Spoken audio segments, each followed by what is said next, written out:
Welcome back. 2024 Mid-Atlantic Major.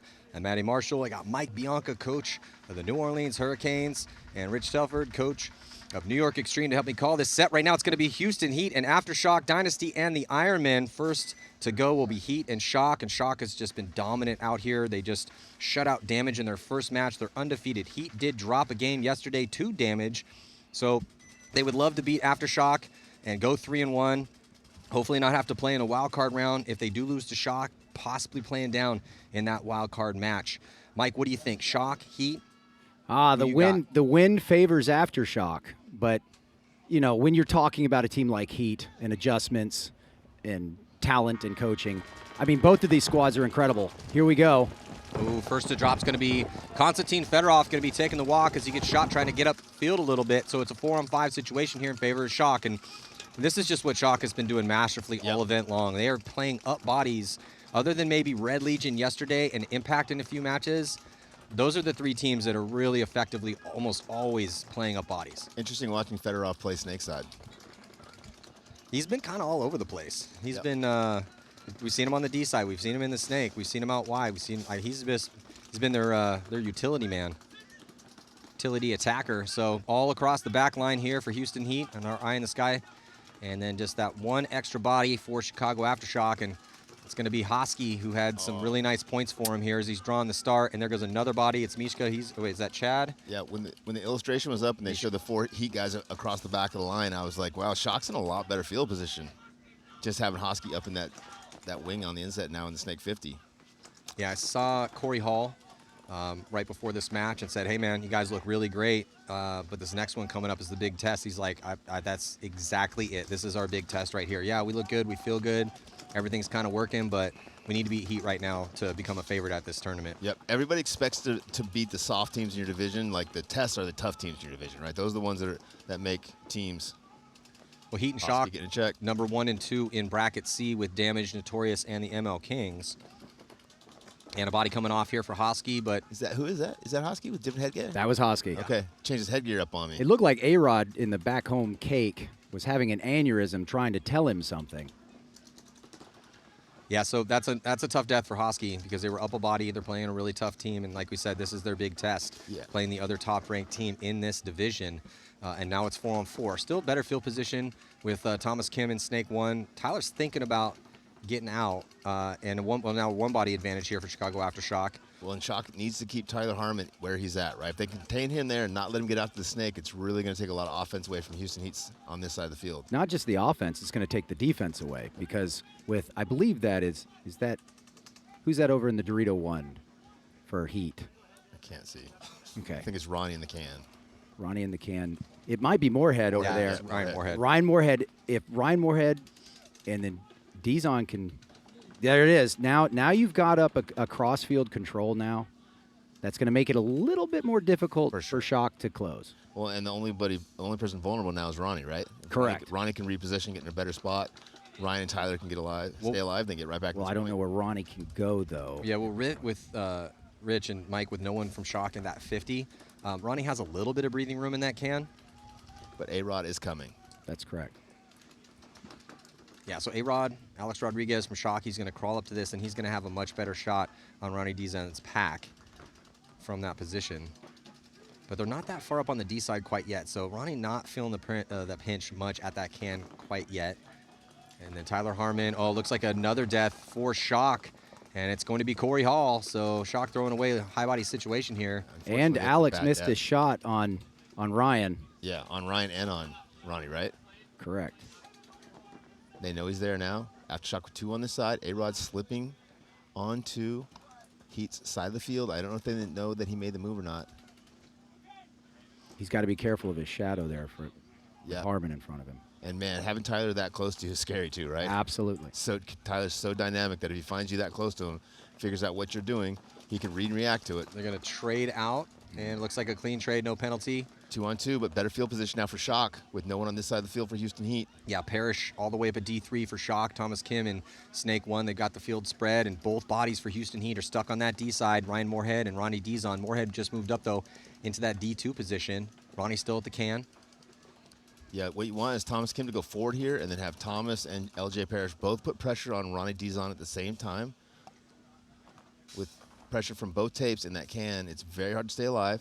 Ryan Moorhead with the inside move from Dorito 2 to Dorito 3. Which was smart because he knows that gap just past this big snake brick. Ronnie's keeping, who is that over in the Dorito 3? Is that Parrish. LJ. LJ. Yeah, here goes the release. On the Houston Heat side, he gets through clean. Oh, it looks like Ryan Moorhead was able to get the drop in on, but then he's shot by Thomas Kim, so it's going to be a one-on-one here. And then Thomas Kim immediately shoots out Ronnie Dizon. So Thomas Kim, the hero at this point here for Shock.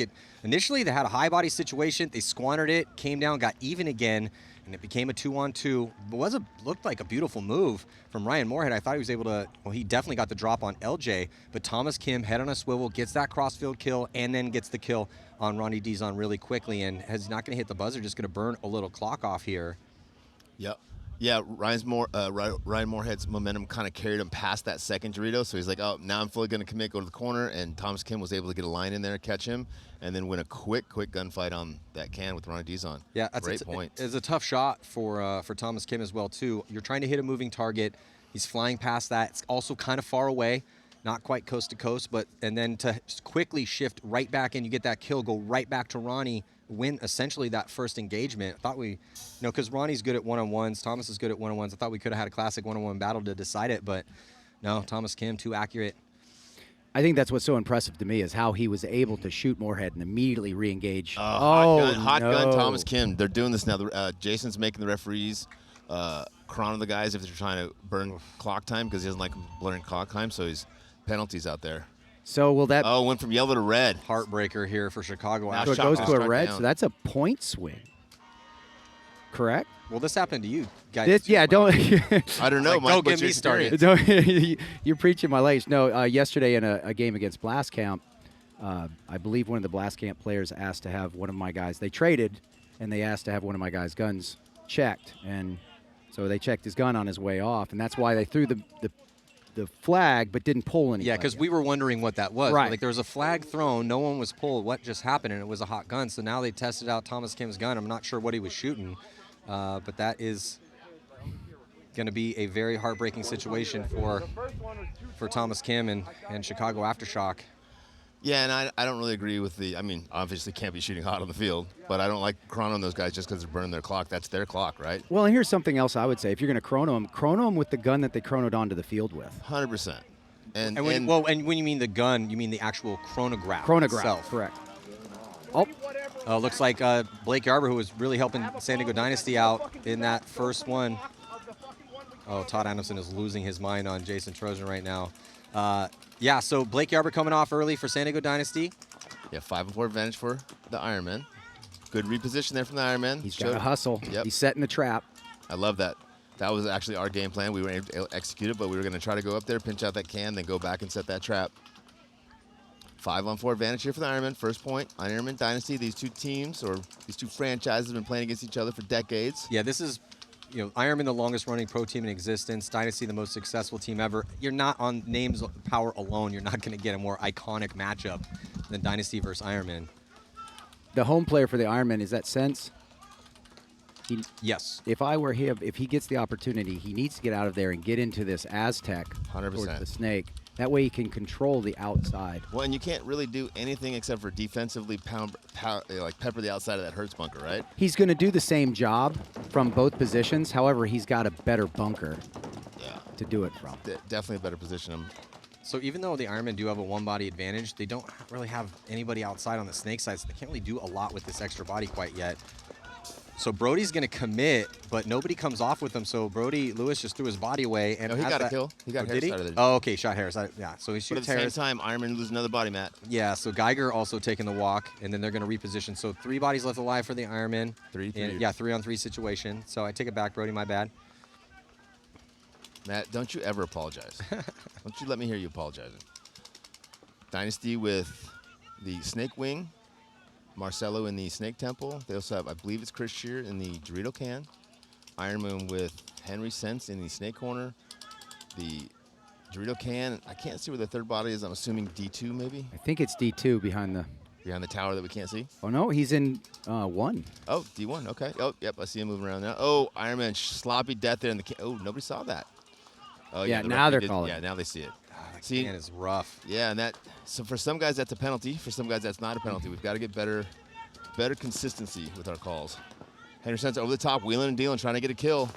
2-on-3 advantage here for Dynasty. Ironmen in good positions in both of these corners. They're able to look in and kind of zone up the field. Well, on your screen right now, Chris Shear getting creative. He's out in the open. He's using those bunkers downfield to block out his opponents. You don't have to be in a bunker. You just have to be safe. And so he's trying to explore and find the best angle possible off of that. Here comes Marcelo Margot. Great read and react. Fills out to the corner, then snake 2. Marcelo's going to be the force multiplier here and bully a gun. And now that the Doritos dropped, this should, it's a matter of instantaneous, actually. Dynasty with Archie, Shear, and Marcelo left alive there. Yeah, it looked like a close point for a while, but Dynasty finishing with 3 bodies alive. And that's just kind of been the tough situation for the Ironmen. They're very reactive, not so much active out there. They're trying to start, they had Lewis go through, and they just seem to be grinding their gears on offense through all, they're in their 4th game, just all this entire prelims, which was different than what we saw to them in Texas. But again, you have to say that it is a brand new team. They basically cut the entire roster last season, brought everyone in. I think they've had 6 practices together, so it's a kind of a tall order to have them be winning tournaments right out the gate, and they've already taken a 3rd, so kind of playing on house money a little bit this season. Well, think about that, though, the mind shift. You just took 3rd for the Texas event, and then the very next day, you're playing the AC event. So that's a big mind shift. For sure. So jumping into point number 2 here, Shock and Houston Heat, and after that, just heartbreaking situation for Thomas Kim, and they're going to be starting down a body, too. So Houston Heat on a power play. This is a big gift from the paintball gods here for Houston Heat, as they got spotted a point and playing 5-on-4 here to start out point 2. Let's see if they can make the most of it. But once again, Aftershock showing that first punch. Yep, Houston Heat sitting back a little bit on that back line. The 4 in the side of the pocket. Dorito risk is the safest, most conservative game plan that teams are using. Unfortunately, if you do get out to the snake side and you can keep the other guys from filling either up to the wing or out to the corner, you can contain them in the circle and shut that D side down and keep them all in the pocket. A-Ride with releasing into the center. Not a lot of people going to the center. When guys go up there, a lot of times it works. Dig out from back center's Mishka. Gets into the small temple. Yeah, Houston Heat looking like they're playing a little defensively here, right? It's surprising. You're seeing a dichotomy here between several different teams, where one team will sit there, make the safe spots. Yep, we lost Dorito 1 over there on that. That's Ryan Moorhead taking the walk. Tyler Harmon going forward into Snake 1. Federoff's thinking about making a move. He's popping the top from that Aztec, and he's going to get across. He's going to go fill all the way into D1 and makes it clean. Some guys can make those moves on a regular basis, and some guys cannot, and he's one of those guys. He shot A-Rod first. Yep. Then he went and did it. Yep. So, but force field is strong on that guy. Yeah, the dichotomy is that you see these teams taking these, high survivability bunkers, trying to get a read on what's happening, and then you have those who are risking the space. Hosky taking the walk, guys. Hosky's taking the walk as well. 3-on-4 advantage now for Heat. Thomas Kim in the Snake Temple. Dorito 2. But I believe that's LJ Parrish. But Mike and Rich, it's a situation, so he gets that gift, right? And they're up a point now, so they have a lead to protect. And they'll play a long, drawn-out point if they want to, because they can definitely, they have that in the bag, too. Typically, a team that likes to play a little bit more offensive-minded. But I could see them hey, let's get spread, let's get 5 bodies alive, see what happens on the break, and then start moving forward, because they've been really good at making those crisp secondary moves for the most part. Absolutely. If I'm Heat, I'm looking at my roster saying, hey, I'm going to put these guys out there.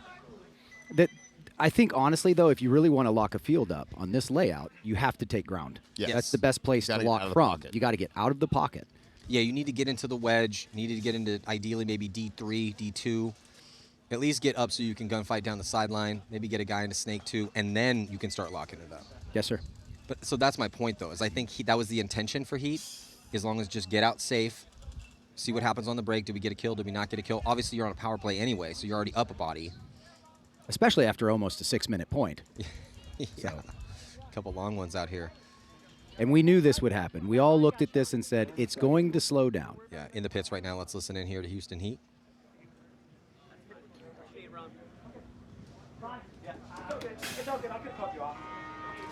Jumping back into point number 2. Dynasty up by 1 over the Ironmen. Ironmen running and gunning up the middle. They do shoot, oh my God, 3 bodies on the break coming off for Dynasty with Archie Danny and Blake, but 4-on-2 advantage for the Ironmen, Natty. yeah, Zach Geiger coming off, gets his eye dotted. Smart play by Dynasty to try to get that corner and then lock it up with the 2 outside bunkers. However, he takes the walk as well. It should be a 4-on-1 now. Yeah, Henry Central releasing. They know where the player And is. there's the concede. Yep. Yeah, quick concession after the bloodbath break here for San Diego Dynasty. Marcelo Margot taking the walk shortly after that, leaving just one body with Ryan Greenspan as the only one left alive. You know, and that's a good play by Ironmen right there, right? Good guns on the break, good follow-up, good follow-through, right? good execution. That's what you need to do, especially when you're playing against a team like Dynasty. So now Way to answer. Now we're in the pits with the Ironmen, tied up with Dynasty. And these two teams know each other very well. Yeah, historically for sure. And look, you know, when the Ironmen went to rebuild their roster, they picked up, you know, we always say you need threats and you need vets. And so they picked up a decent amount of guys, the Omaras, the Henry Senses, you know, guys that are veterans. I mean, Geiger's a decent veteran now too. And then Tom Guest has been playing in the league for years. But then they get this new kid, Brody Lewis. They're trying to find out who are going to be our new core, already with some decent success. But, yeah, again, just rough go of it so far at this event, but they're tied with Dynasty. Trying to play the spoilers for the boys in blue. Houston Heat up by 2 right now on Shock. 6:35 left to go after 2 long points. Heat showing some counterpunch with this one now, being a little bit more aggressive with Tyler Harmon and down the D side. Of course, Aftershock takes the Dorito 2 on the break, and they're already in the Snake 50. Yep. Yeah, they got Hosky at the 50. Parrish into D2. Heat also very quickly up into D2 as well. Tyler at the inside wedge. Looking at Hosky there here on your screen. And now they're going to look inside. And a double stack of bodies behind Tyler here off screen with, I believe, Mishka and... That guy's tucked in so much I can't see who's in the back corner bunker. That's Fedorov. That's Fedorov. And he really has been all over the place. Thomas Kim makes his move out wide here for Chicago Aftershock to give Hosky a little bit more help. There's Fedorov. And Mike, just like you said, Houston Heat's got an outside on the D side, outside on the Snake side. Those guys are outside looking in. They're up by 2 points, so they're in very conservative, very defensive positions here. Battle going down here at the 50-yard line in the V, in this snake structure. Both teams looking inside. So as this field has developed, we've seen this quite a bit where guys, body dropping on the D side for Chicago Aftershock. It's Parrish. Parrish has had an event. Really haven't seen him die early too much. So uncharacteristic early death from LJ Parrish. Hosky looking to get creative for Aftershock here in the 50 Snake. Look at that vertical jump from Tyler Harmon, and he pays for it. Hosky runs down Tyler and stays alive. No, going to be a penalty on Ryan Hosky. That's going to pull out A-Rod. That's Mishka. He had the control. So Mishka got that kill? Yep. Mishka from the temple. Fedorov now up over the top. Yeah, field. You have to have one of those guns inside watching that move. That has to be part of every single game plan. Another body drop in Houston Heat this time. Ryan Moorhead taking the walk as another body for Shaka's Corey Hall. So a little bit of a bloodbath here. Yeah. See, as the dust settles. I think it's 3-on-1 now. Heat's advantage with only one player left alive, Thomas Kim in the snake corner. Fedorov's making the call. There's only one. He's telling everybody to chill out. Burn the clock. Let's burn the clock. We're up 2. Good, solid veteran communication there from Fedorov. And the English was amazing. Very clear. Say one body's in the snake. Just relax, boys. And I like that retreat by him. Coming back to this corner. Come to the back line. And, of course, they've got the control bunker across in Dorito 3. And why is it smart? It's smart because they have a high body situation. They have a 2-point lead. They're trying to go 3-1 right now. Punch their ticket to Sunday. Only 4 minutes left. He's right by his longtime compatriot, Mishka Kiesnev, so they can speak some Russian to each other. And it's demoralizing to force the other team to concede, right? Yeah, definitely a little bit. You got to give up occasionally to give yourself a better chance. Yep. And I think Shock's right up to it right now because there's 3:42 left. I was going to say, Nick's right by the box. Yeah, 3:42 left to go now. It's going to make it 3:41 left on the clock here in regulation. And they're going to be down 3. And this the big momentum shift was Thomas Kim had that big heroic moment. Gun was shooting a little hot. Didn't see what it was. I haven't heard how hot it was shooting. Mike, this happened to you guys yesterday. Pate was shooting 303. Actually, it was Daniel Camp. Daniel Camp had been dead for a good 2 minutes when they decided to check the gun. Oh, good. So that paintball had just been heating up in his breach. I'm sure. Yeah, just getting bigger. Just getting bigger and bigger. And I asked Jason that too. I said, "You sure it just wasn't a hot ball, a fat ball or something?" He's like, "No, they checked a couple of times." I said, "Okay." So the average. To be fair, the pod that the player brought over did have a nice big hole in it. It looked like he was shooting hot. Okay.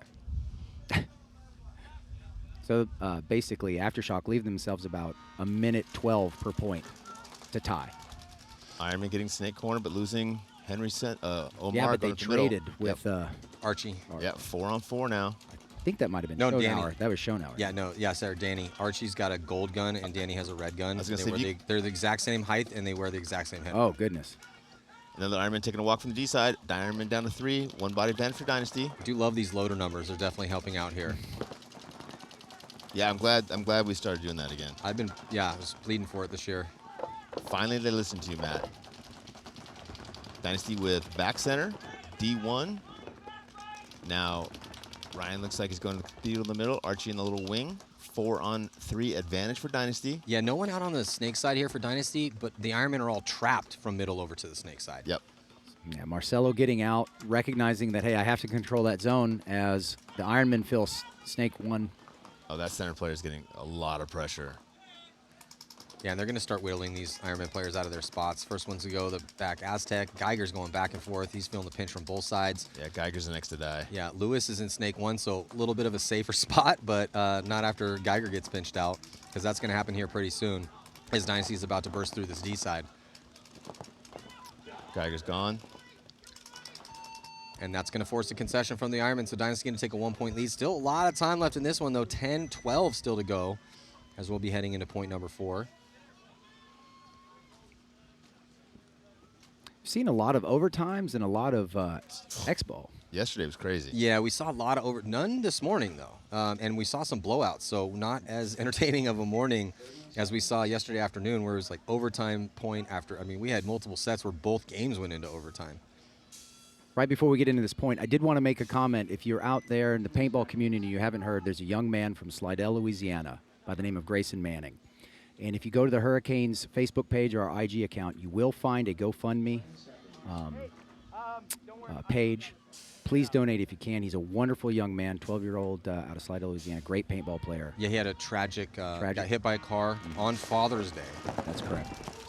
Houston Heat losing their first attack to D side.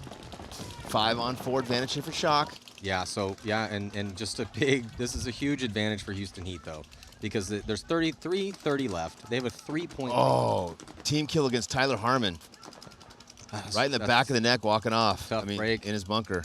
See if Aftershock can make the most of it. No Tyler Harmon on the field. They're able to get Thomas Kim out wide. Here comes A-Rod. He's flooding up the field. They got Hosky at that 50. He's wrapping around. 5-on-3 advantage here for Aftershock as A-Rod releases to the center.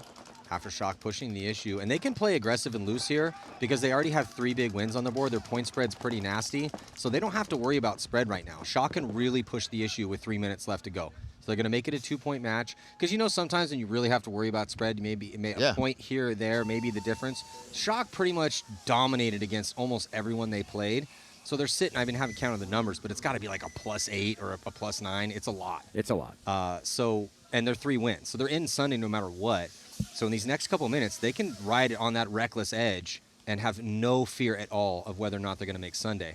And we'll really loosen up the reins on the offense here as they try to get back in this match. Only down by 2 right now, but just not a lot of time left. We're in the pits right now with Shock. Let's check it out.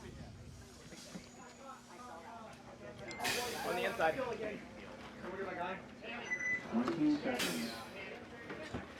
Pretty relaxed. Hey, listen.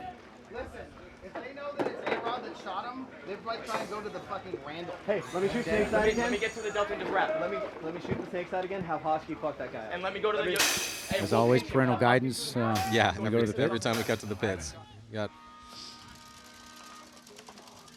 Dynasty with 5 alive. 4 across the back. Ironman losing the Dorito 1 tacker. Wow, Omar was out there in no man's land for a long time, wheeling and dealing, shot himself into that D1. Very impressive. Dynasty now pushing on the D side, getting eliminated. 4-on-4, guys. Yeah, it's going to be Chris Shear taking the walk on that D side. Dynasty fills out the D1 in snake corner. Both players get out there alive. Archie going for snake 1. snake corner, snake 1. Henry Sense coming over to help out Brody Lewis. Now snake 2. And Geiger. Archie and Ryan right next to each other. Henry Sense all the way out to the corner now. Yeah, so triple stack of bodies going towards this snake way here for the Ironmen. Down a point to Dynasty with a lot of time to work with. Henry Sense is going to make a nice clean move into snake 1 and start talking it up with Brody Lewis. Geiger's just been pumping paint towards that D side pretty much this entire point. But they already got the kill on Chris Shear. Is there anyone over? Yeah, so Dynasty has a body in D1. But I don't think he has that cut. I think he has a D2 and a D3 cut. So it's Harrison Fry and Danny Schonauer with Blake Yarber also towards the snake way. But then it looks like, I think it's just Ryan Greenspan in D1. For second of Dynasty, you had Greenspan here on your screen, tucked in as much as he can. Can't really shoot down that sideline from that inset D1 position. Got to get into D2 to do that. Schonauer's in snake 2, and he's controlling Omara over there in Dorito 1.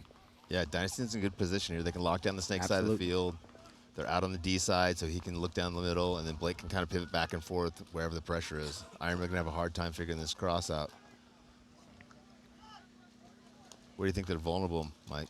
You know, I'm looking at it, and we've got 2 guns doing the same job right now. And I feel like Sense has the ball a little bit. He can definitely go to at least snake 2, right? Right. That'll improve That's a better his position. Right. Better position to make some reads from and understand. Now that's going to hurt. That's a bad death. Yeah, that's tough death from that D side here for the Ironmen. Really going to help when you're things. on the island, right? Yeah, well, that's the thing. So both Greenspan and O'Mara were on islands on that D side. Now it's just Greenspan over there. So once he gets into D2, and yeah, he's got to worry about Geiger's gun and Sense's gun, but he's going to start taking that pressure, and that's going to allow Danny and Harrison to get in this match and play some offense. Again, but they had, you know, so Dynasty sitting on a 1-body advantage and a 1-point lead with 7:39 to go. They don't have to risk much here. Yeah. Blake just illustrated how little zone control is in the center of this field.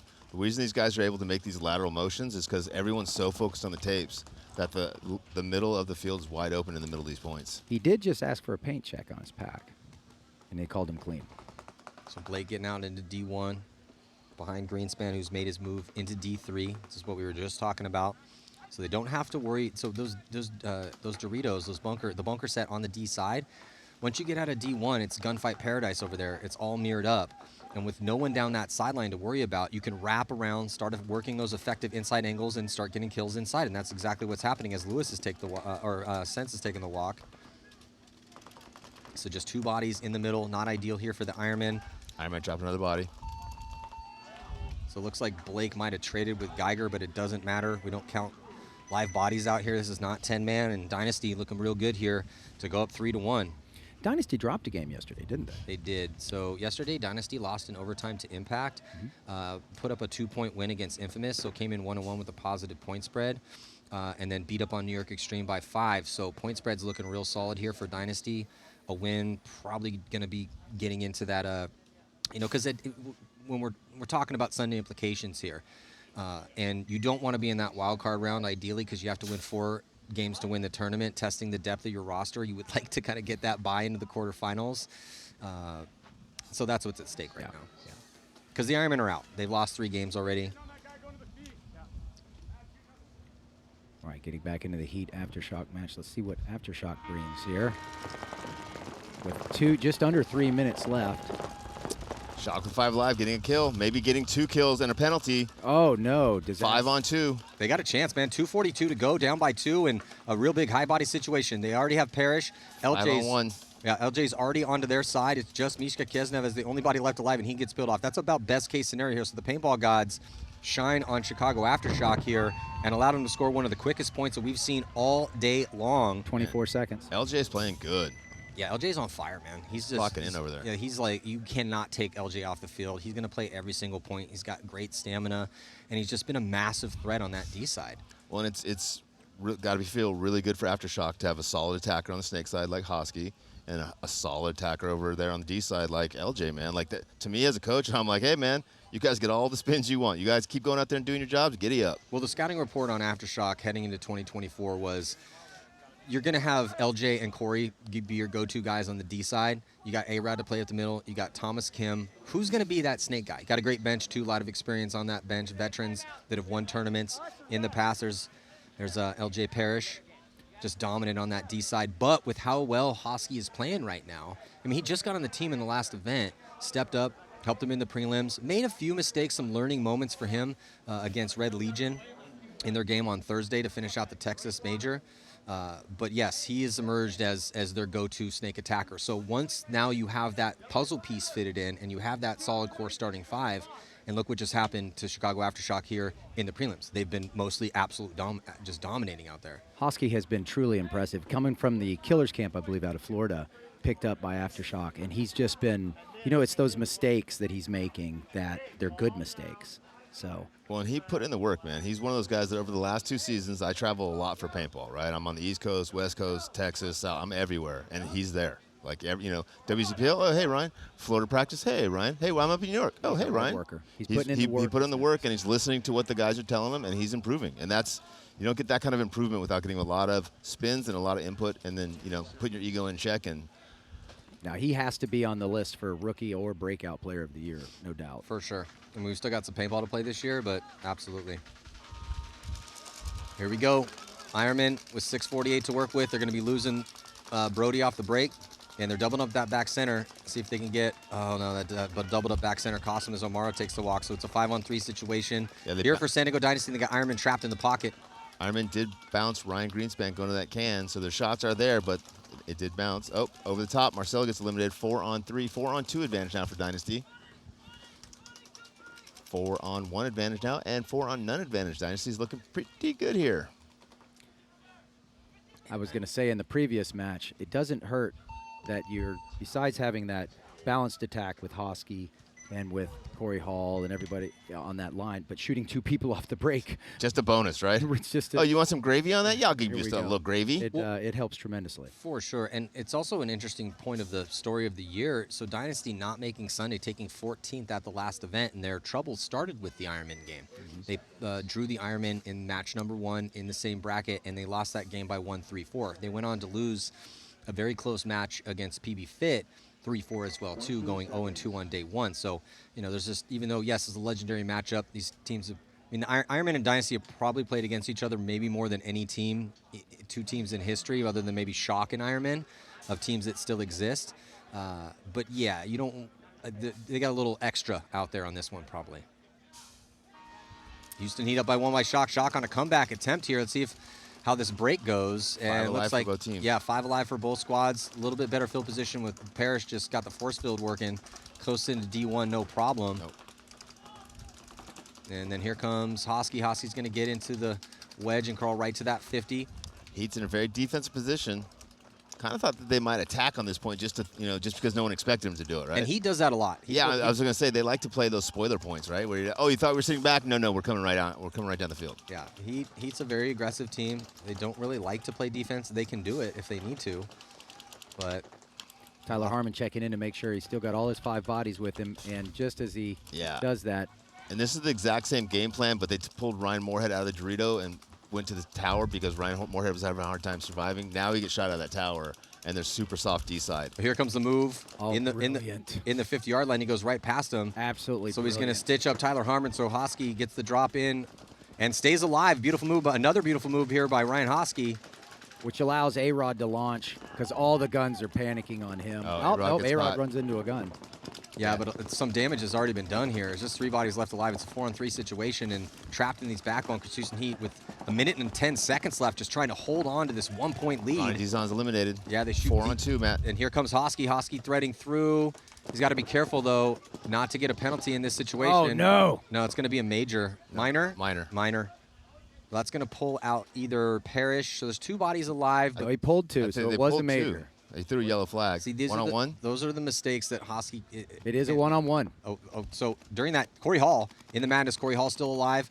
And so it's a 1-on-1 situation with Mishka and Corey. Mishka's so tough in a 1-on-1. 39 seconds. Mishka's got the advantage, though. He's just got to sit there and protect the box. Yep. And so Corey, so Mishka able to get that kill, and that's going to be the coffin nail for Chicago Aftershock in this match.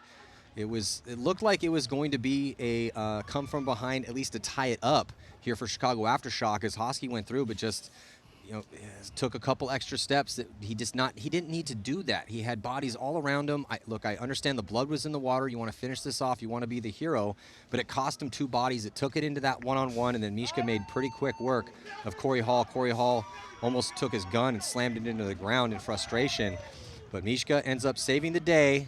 The original OG Russian, very first Russian superstar we ever seen come out of that country was Mishka. What a great match.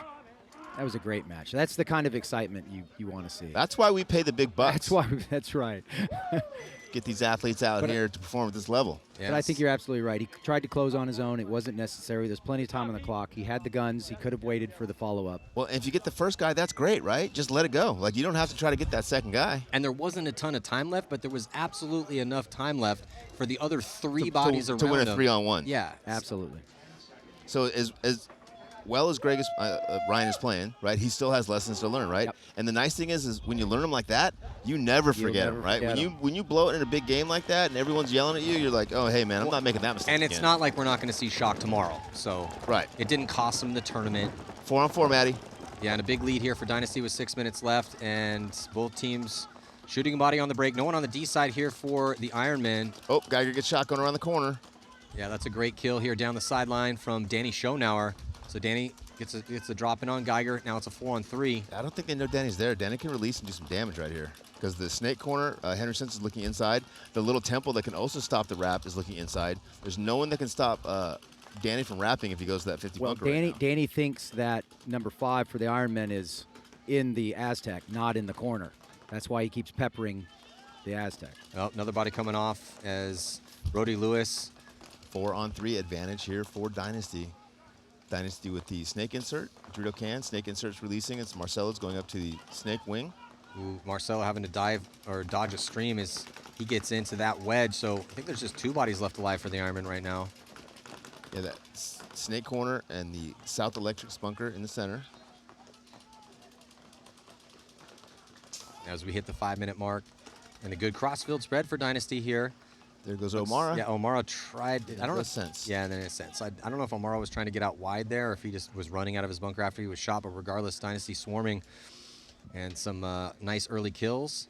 Set the tempo in that point. Starting to take a pretty big lead here. Going to be 5-1 as they do the slow walk into the buzzer to burn a little bit of this clock off and preserve some energy. Yeah, how about that 6-minute point being during the NYX match? Was it 6 minutes that they left? Seemed around that. Yeah, this field's been interesting because we've seen 20-second points, 24-second points. We've also seen, I think we had an 8-minute long point in that X Factor Aftermath match that ended up going to OT and finished 2-1. And that's one of the aspects I'm really enjoying about this season in the Pro Division. The parity is so significant now that margin is, all the teams are playing margin way more than used to. They have almost because they have to, right? Yeah. Right? We're not playing it because we want to, Mike. Right.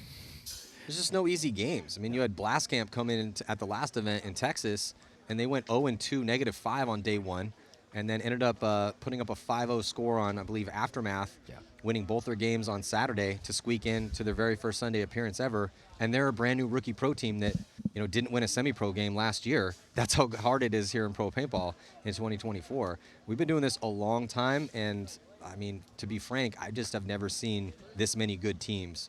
No, ever. yeah, there's legitimately 20 pro teams where there used to be like 12 pro teams and 8 semi-pro teams that were in the same margin, same group. Well, yeah, and then somebody was saying to me, they're like, oh, man, we should get rid of relegation. I'm like, no, because it makes it that much more dramatic and exciting. And if we want to grow paintball, it has to be exciting. Something has to be at stake. Somebody has to lose. So, yeah, we have 20 legit teams, but there's like 30 semi-pro teams that are just itching for a chance to get into this, and you got to get fresh blood in. I mean, the Hurricanes came up the ranks.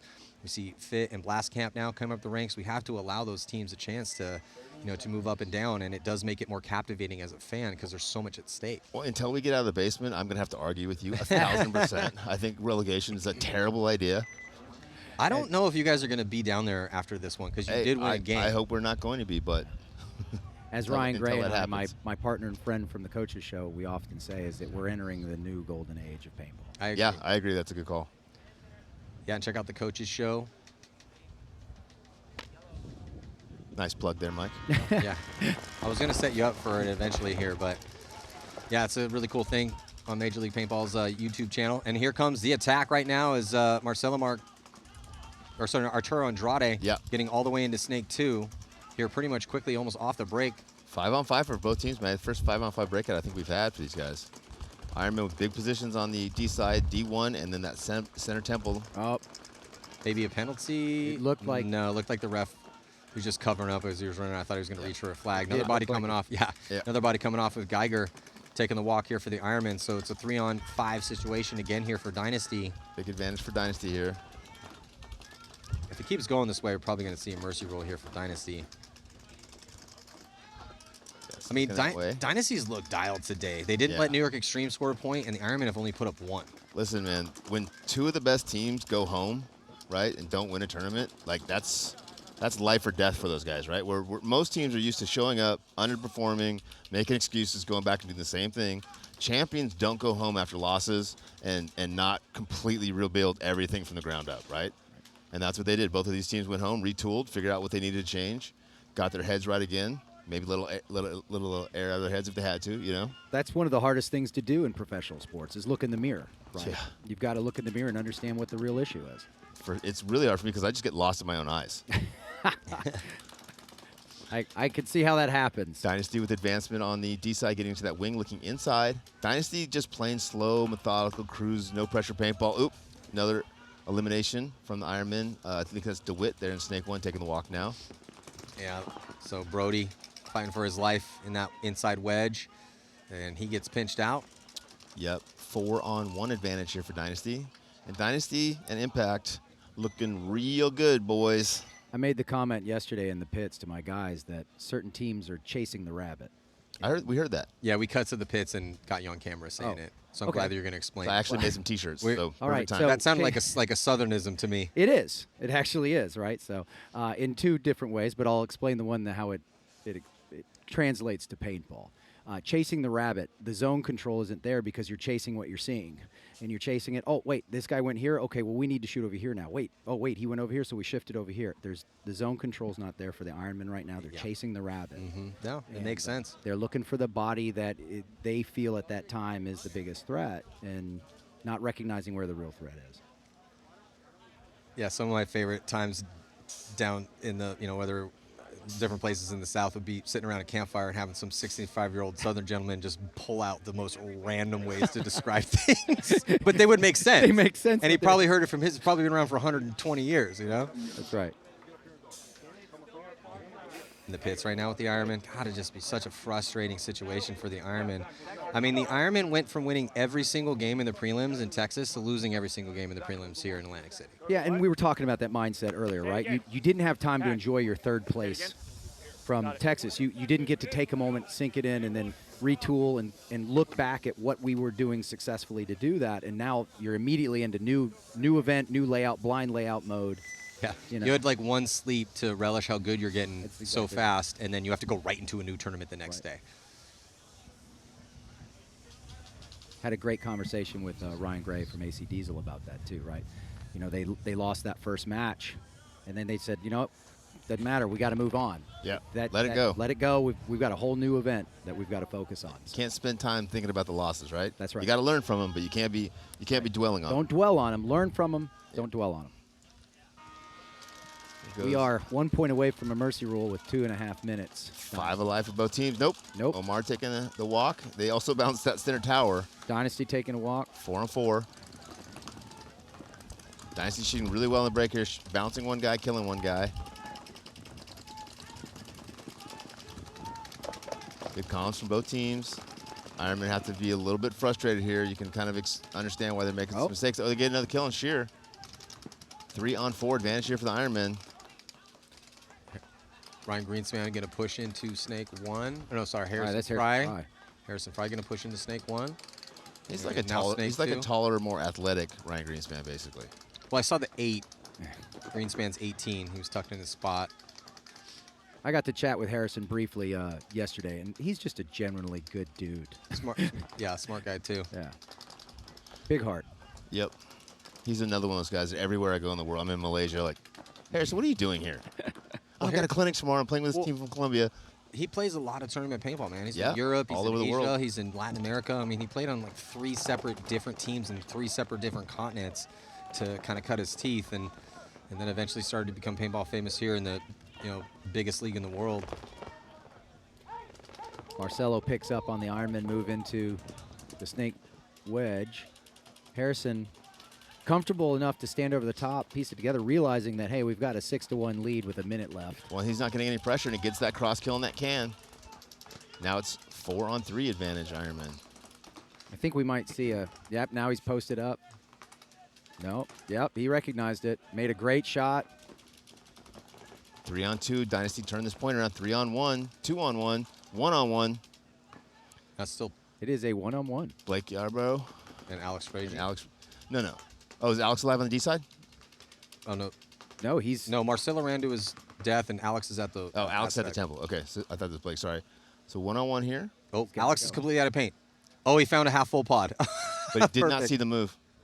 1-on-1. 26 seconds left. He's got it. Oh, and Ooh. Ironmen are going to put one up on the board. Yeah, so Zach Geiger, I have a red and gold Hormesis coin courtesy of Alex Frazier, who you just shot in a 1-on-1. So you can thank your opponent for the coin that That was I a have up here for Do you. you have any 5-on-2 coins? I don't know. that was a really sloppy close from 3 of the best guys in the world. That you almost never see that. I think the kill count was off because you saw Harrison as they shot the home. He was like, yeah, let's go. I got it. And then they forgot about the corner, and the corner ended up picking up 2 of them. So I think it was just a kill count. So, Mike, how's the headspace on the Hurricanes right now? We're good. We're not playing up to our full potential right now, but we have a better understanding of the layout. We thought we had a really good understanding of it.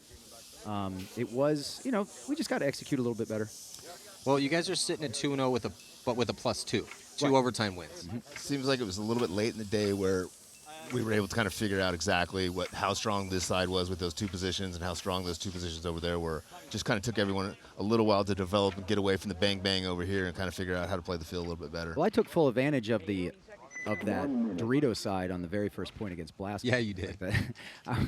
It was one of those things where we recognized, like, look, people are thinking that's a big zone. We're gonna put 1 gun there. I was like, well, if we got 1 gun to beat there, let's go. But it doesn't hurt that you shoot 3 guys on the break too. And my guy made a good read and went down and finished the game off. But it's great when obviously if we can play 5-on-3 paintball, I'd rather play that type of game. But the thing about this layout and what Jason Trojan did with this layout is he created so many variables. Yeah. And I like to control the variables, and haven't got it quite down yet. Well, So it's kind of like your interview about bounce shots. You're like, they're part of the game, and if you're not utilizing them, you're at a deficit. I try not to put my team at a deficit, so we're going to be using as many bounce shots as we possibly can. Like them, hate them, doesn't really matter. They're there. they're there. So, but no, team captain Stuart Ridgel and the rest of the crew, we all sat down, we all talked about it. I am blessed to have a lot of really intelligent paintball players. So I'm pretty sure I saw an Ironman take a hit there. Yep. Yeah, 2 of them did. Well, just 14 seconds left. All that's at stake right now is the margin of this win that Dynasty's going to take over the Ironmen. Yeah, 5-on-1 here. Well, looks like there's a thought for... No, they're not going to be able to get in there with enough time. Oh. Greenspan almost made it.